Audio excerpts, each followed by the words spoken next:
Hello friends, good morning. Let us start brainstorming activity. Topic number 3.4 interview section. Part number 1. A1. Complete the following statement with the help of the text. Complete the following statements with the help of the text. खाली जी वाक्य आपली आहेत ते आपल्याला पूर्ण करायची आहेत. Text जो आपण पूर्ण केलेला आहे आत्ता जस्ट आपण जे बघितलं इंटरव्ह्यू ऑफ जे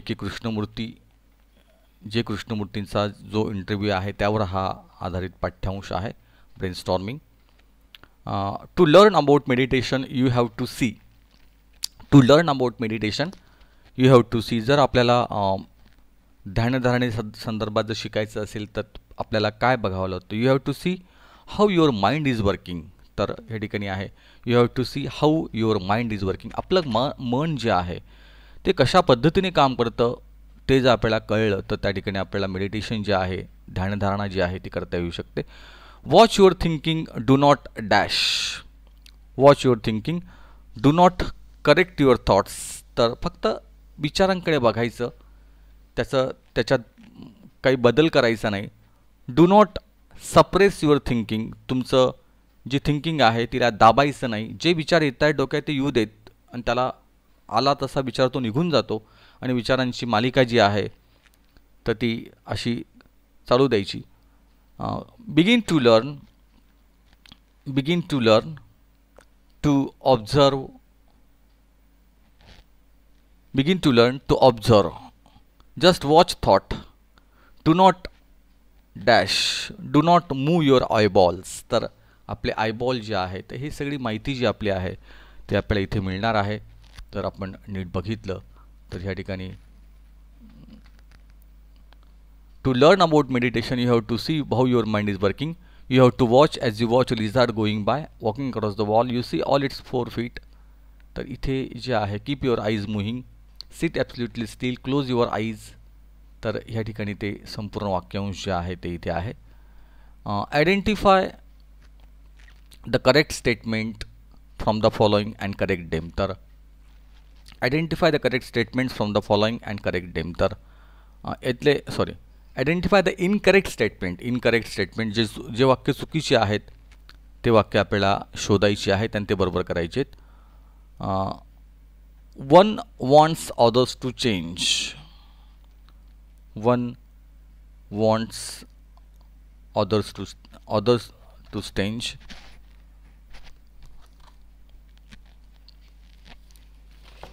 One wants others to change. This is a correct statement. Second statement. One can get rid of being ordinary. One can get rid of being ordinary. This is incorrect statement. Statement is one can get rid of being ordinary, not being ordinary. One can get rid of being ordinary, not being ordinary. Number 3. Understanding the nature of greed does not ensure freedom from greed. This is also incorrect statement. Understanding the nature of greed ensures freedom from greed. Ensures does not नाही या ठिकाणी नकार नाही आहे. Ensures freedom from greed. Number D. Number 4. Learning is a finite process. This is also incorrect statement. Learning is an infinite process. Learning ही जी आहे ती इन्फायनाईट प्रोसेस आहे. ती सतत चालणारी क्रिया आहे. इन्फायनाईट आहे, अमर्याद आहे. A2. Is an educated person the same as a degree holder. Make a list of the behaviours in educated people that you find unacceptable. Is an educated person the same as a degree holder. Is an educated person the same as a degree holder. Make a list of the behaviours in educated people that you find unacceptable. तर आपल्याला करायचं काय की जे शिक्षित लोक आहेत त्यांच्या काही गोष्टी ज्या असतात त्या आपल्याला अनएक्सेप्टेबल वाटतात की त्या स्वीकारण्याजोग्या नाही आहेत. अशा कोणत्या गोष्टी आहेत की त्यांना डिग्री असूनसुद्धा चांगली पदवी असूनसुद्धा त्या ठिकाणी शिक्षित असूनसुद्धा त्या ठिकाणी त्यांच्या काही गोष्टी ज्या आहेत त्या खटकणाऱ्या असतात, त्या पटत नाहीत आपल्या. तर त्यातल्या काही गोष्टी आहेत. Throwing garbage along the road side. काही लोकांना शिक्षित लोक असतात पण त्यांना समजत नसतं. They are throwing the garbage on the along the road side. ते रस्त्यावरच कचरा टाकतात. They are careless use of water, electricity and other natural resources. तर अतिशय पाणी असेल, इलेक्ट्रिसिटी असेल किंवा इतर काही ज्या नैसर्गिक साधनं आहेत, साधनसंपत्ती आहे, तिचा अतिशय गैरवापर करतात, चुकीच्या पद्धतीने वापरता करत असतात. See, careless use of public amenities. ज्या सार्वजनिक सेवा आहेत त्याचा अतिशय निष्काळजीपणे वापर करतात. वेस्टेज ऑफ फूड हा सगळ्यात महत्त्वाची बाब आहे. हे एज्युकेटेड लोक अन्न सर्रास वाया घालवतात. आपण बघतो की खूप ठिकाणी अन्न शिक्षित लोक वाया घालवतात. आपण बफे डिनर जर बघितलं त्याच्यात आपल्याला हा अनुभव येऊ शकेल. Not following traffic rules. त्या ठिकाणी ट्रॅफिक रूल्सचं पालन जे आहे ते करत नाही. बऱ्याच वेळेला शिक्षित लोकच त्या ठिकाणी सीट बेल्ट लावत नाही, हेल्मेट वापरत नाहीत. अशा अनेक गोष्टी त्या ठिकाणी आहेत. तर ह्या कॉमन गोष्टी आल्या. असं आपण अजूनही त्या ठिकाणी you can also add many other things which are unacceptable of the educated people. काही अतिशय भांडखोर पण असतात, एज्युकेटेड असतात पण they have no manners how to behave with others. अतिशय शिक्षित असतात पण त्यांना मॅनर्स नसतात की कसं वागावं. म्हणजे शिक्षणाने त्या ठिकाणी माणूस आपण शिक्षित होतो पण त्या ठिकाणी त्याला संस्कार मिळेल असंही नाही आहे. तर अशा पद्धतीने काही गोष्टी ज्या आहेत त्या अनॲक्सेप्टेबल आहेत. Make a list of the behaviours in educated people that you find unacceptable. Suggest what you would do in the following situation. Your very close friend has been using a fake social media account to play pranks on others and is not ready to stop in spite of several attempts by you. Suggest what you would do in the following situation. ह्या परिस्थितीमध्ये आपण काय करायला पाहिजे. परिस्थिती दिलेली आहे. पहिली परिस्थिती आहे, your very close friend has been using a fake social media account. तुमचा अगदी जवळचा मित्र आहे की जो त्या ठिकाणी बनावट असं सोशल मीडिया अकाउंट वापरतो. To play pranks on other, की जो इतरांवर त्या ठिकाणी प्रँक्स जे असतात, इतरांना त्या ठिकाणी टोमणे मारणं म्हणतो किंवा इतरांवर त्या ठिकाणी प्रँक्स करणं म्हणतो. काहीतरी मुद्दामून वेगळ्या अशा ट्रिक्स करायच्या, मुद्दामून फसवणूक करायची, अशा प्रकारचे प्रँकिंग करतात. Is not ready to stop in spite of several attempts by you. आणि त्याला अनेक वेळा आपण सांगून पण बघितलं की तू अशा प्रकारे चुकीचं खोटं अकाउंट बनवून तू लोकांना फसवू नकोस. तरीही तो ऐकत नाही. तर अशा वेळेला तुम्ही काय करणार. अशा वेळेला तुम्ही त्याला कशा पद्धतीने त्याला शिकवणार, काय सांगणार तुम्हाला.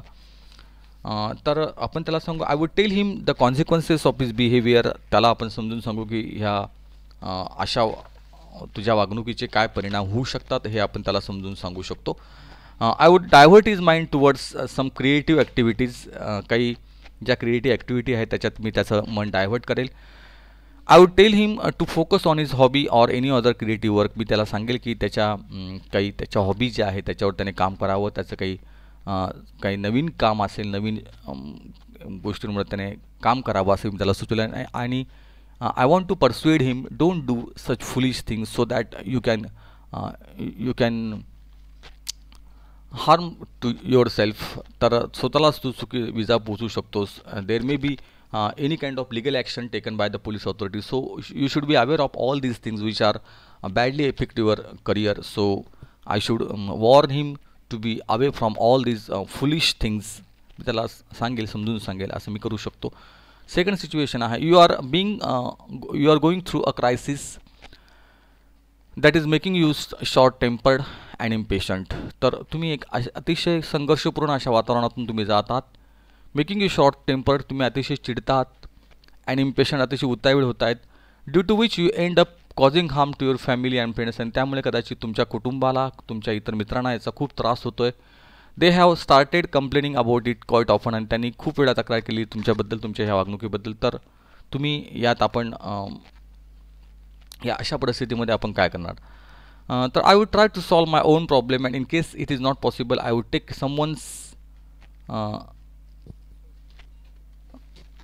Someone's help to solve it. तर मी स्वतःहून प्रयत्न करेल किंवा एखाद्याची मदत घेईल सॉल्व करण्यासाठी. आय वुड कंट्रोल माय अँगर and I would meditate daily. मी माझा संताप जो आहे त्याच्यावर मी त्याला आवर घालेल, रोज ध्यानधारणा करेल. I would focus on the positive things near me and try to learn time management and develop perseverance. तर टाईम मॅनेजमेंट मी करेल. परसिव्हिरन्स जो आहे, एक सातत्य आहे, चिकाटीने त्या ठिकाणी मी करेल. This would help to repair my relation with my dear and near ones. तर अशा पद्धतीने मी स्वतःला मॅनेज करून त्या ठिकाणी माझे रिलेशन जे आहे ते मी मेंटेन करेल. Number 3, one particular friend of yours is always late for college, social functions, movies et cetera and delays everyone. तुमच्यातला एक मित्र असा आहे की तो रोज कॉलेजला लेट येतोय, कुठल्याही कार्यक्रमाला लेट येतो आहे, कुठल्याही चित्रपटाला सुद्धा जायचं असेल तर तो लेटच असतो आणि प्रत्येकाला तो अशा पद्धतीने लेट करत असतो. तर त्याबद्दल तुम्ही त्याला काय करणार? I would tell him that time is precious and all of us have time bound. I would also tell him the benefits of doing things in time. त्याला मी वेळेचं महत्त्व पटवून देईल आणि त्या पद्धतीने त्याला कन्व्हिन्स करेल, त्याला परस्युएड करेल की त्याने असं वागू नये. You realise that you no longer want to pursue your studies in the stream you have selected. तुम्हाला कळलं आहे की तुम्ही जी शाखा तुम्ही घेतलेली आहे त्या शाखेत तुम्हाला आता रस राहिलेला नाही, तुम्हाला ती शाखा सोडायची आहे. अशा वेळा तुम्ही काय कराल? At first I would focus on the interesting areas in the same stream and try to get acquainted with it. तर अशा वेळा मी करेल की जे माझ्या स्ट्रीममधले जे एरिया मला आवडतात त्याच्यामध्ये मी इंटरेस्ट घेईल, त्याची ओळख करून घेईल. I would explore in the same stream again in spite of the efforts I have taken. If it does not work, I would go for the other stream with the help of an expert's advice. आणि अगदीच जमलं नाही तर इतरांचा advice घेऊन मी त्या ठिकाणी दुसरी स्ट्रीम जी आहे ती चॉईस करेल. तर या पद्धतीने A3कडे आपण जाऊया.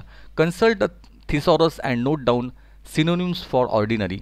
थिसॉरसचा अर्थ आहे एक शब्दकोश ज्याला म्हणतो आपण, विश्वकोश ज्याला म्हणतो आपण. तर थिसॉरस आपण त्या ठिकाणी शोधायचं, त्याचा सिनोनिम शोधायचा आहे. सिनोनिमचा अर्थ आहे समानार्थी शब्द. One synonyms for ordinary is banal. He finds English poetry very banal म्हणजे ordinary. Similarity find the meaning and make use of the words trite, routine, cliche and regular in your own sentences. तर हे शब्द जे आहेत तर ट्राईटचा अर्थ होतो स्टिरियोटाईप or common place त्याला म्हणतात. तर एक सर्वसामान्य जागा असते किंवा नेहमीचं जे रूटीन असतं. He find English poetry very banal. Sometime we do come across many trite songs poem but they are still quite interesting. नंतर आहे रूटीन रेग्युलर, युजल त्याला म्हणतो आपण routine. That was my mother's routine checkup. Cliche means common place, well worn त्याला म्हणतात cliche, की जे सर्वसामान्य जागा असते किंवा common place. This may sound cliche but this is the truth you have to beer with. Regular, everyday, usual. Everyone should exercise on regular basis. तर हे सिनोनिम्स जे आहे ते आपल्याला वापरायचे होते. Complete the table. One is done for you. The world around you. What we should aim to be. Callous. Care for people. Environment, life. तर तुमच्या सभोवतालीचं जग जे आहे ते अतिशय कॉलस अतिशय निर्दयी आहे. तर तुम्ही काय करू शकतात?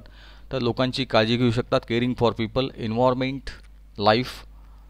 The world around you is violent. तुमच्या सभोवतालचं जग अतिशय हिंसक आहे. तुम्ही काय करू शकतात?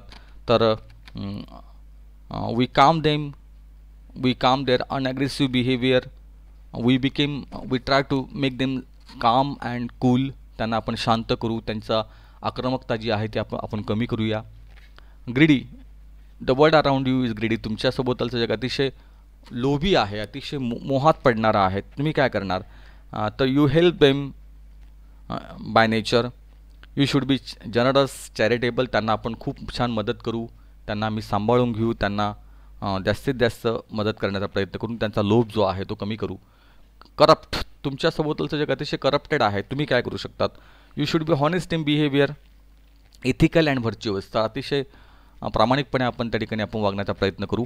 अतिशय सद्गुण जे आहे ते आम्ही जोपासू. एवढं सोपं नसतं, हे एवढं बोलणं तेवढं करणं सोपं नसतं. पण करप्शन करायचं नसेल तर त्या ठिकाणी स्वतःच आपण त्या ठिकाणी सुरुवात केली पाहिजे. तर ठीक आहे, इथे आपण थांबूया आणि पुढच्या भागाकडे वळूया.